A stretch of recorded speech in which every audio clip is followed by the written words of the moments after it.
Shalom sahabatku, sebelum kita merenungkan kebenaran firman Tuhan di pagi hari ini, mari kita sama-sama berdoa.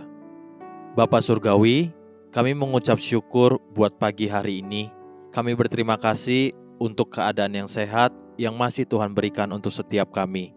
Pagi hari ini, kami ingin kembali belajar tentang kebenaran firman-Mu, biar firman-Mu yang terus menuntun dan mengajar kami sepanjang hari ini. Amin. Pagi hari ini, kita akan merenungkan kebenaran firman-Nya dengan tema Selidikilah niat hatiku, ya Tuhan. Mari kita buka Alkitab di dalam kitab Bilangan pasal 22, ayat 9 sampai ayat yang ke-20. Demikian firman Tuhan. Kemudian datanglah Allah kepada Bileam serta berfirman, "Siapakah orang-orang yang bersama-sama dengan engkau itu?"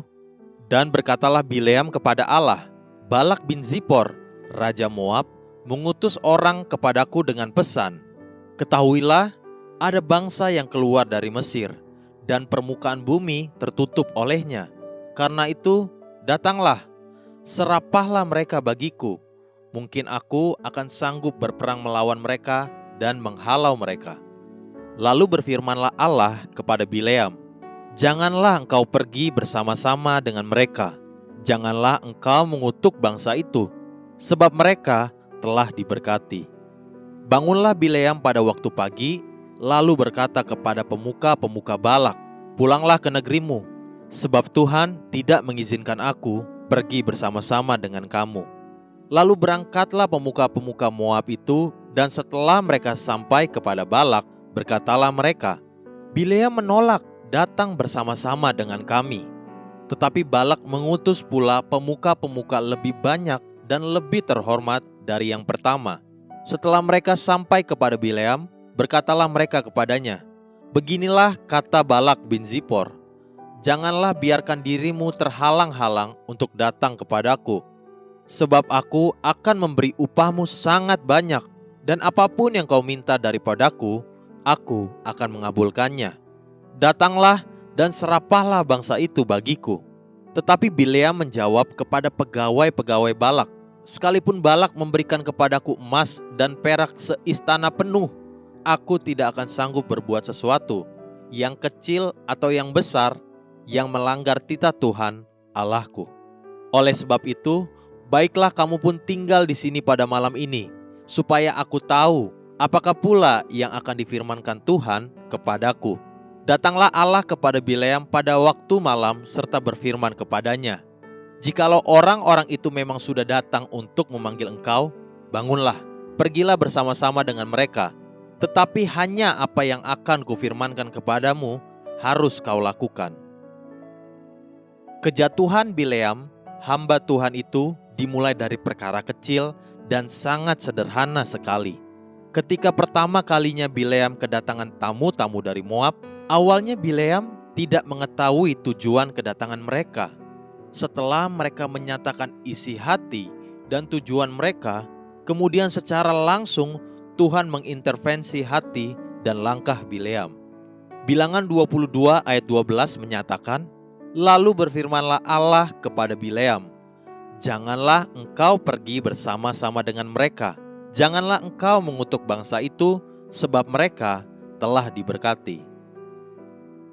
Tuhan tidak menunggu lama-lama untuk mencegah hati Bileam untuk tergoda dan kakinya untuk melangkah menuju dosa dan kehancuran.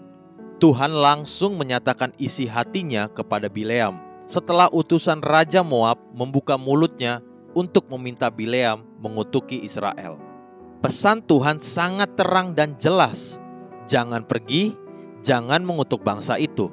Itulah dua perkara yang Tuhan nyatakan kepada Bileam.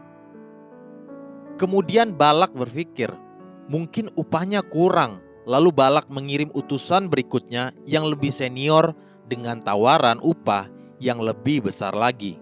Pada waktu itu, perkataan Tuhan terhadap Bileam menjadi berbeda. Coba perhatikan. Bilangan pasal 22 ayat yang ke-20. Datanglah Allah kepada Bileam pada waktu malam serta berfirman kepadanya, Jikalau orang-orang itu memang sudah datang untuk memanggil engkau, bangunlah, pergilah bersama-sama dengan mereka. Tetapi hanya apa yang akan kufirmankan kepadamu harus kau lakukan. Pada awal pertama, Tuhan berkata kepada Bileam, jangan pergi dan jangan mengutuk.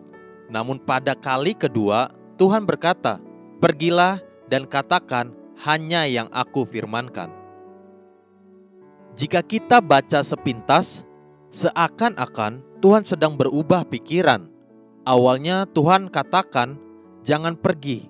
Sekarang pada kali yang kedua, Tuhan katakan, silahkan pergi. Semua ini terjadi dan ternyata hanya mendatangkan celaka bagi Bileam. Sebab bahkan sebelum Bileam mampu berkata-kata apapun, malaikat Tuhan dengan pedang menyala-nyala telah menghadang Bileam di tengah perjalanannya, hendak membunuh Bileam.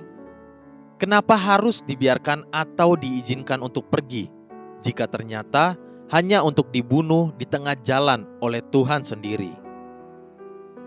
Disinilah kita melihat arti atau makna kata dari niat hati atau hasrat hati. Bileam setelah mendengar teguran dan perintah Tuhan pada kali yang pertama, jangan pergi dan jangan mengutuki bangsa itu, namun Balak tidak tinggal diam.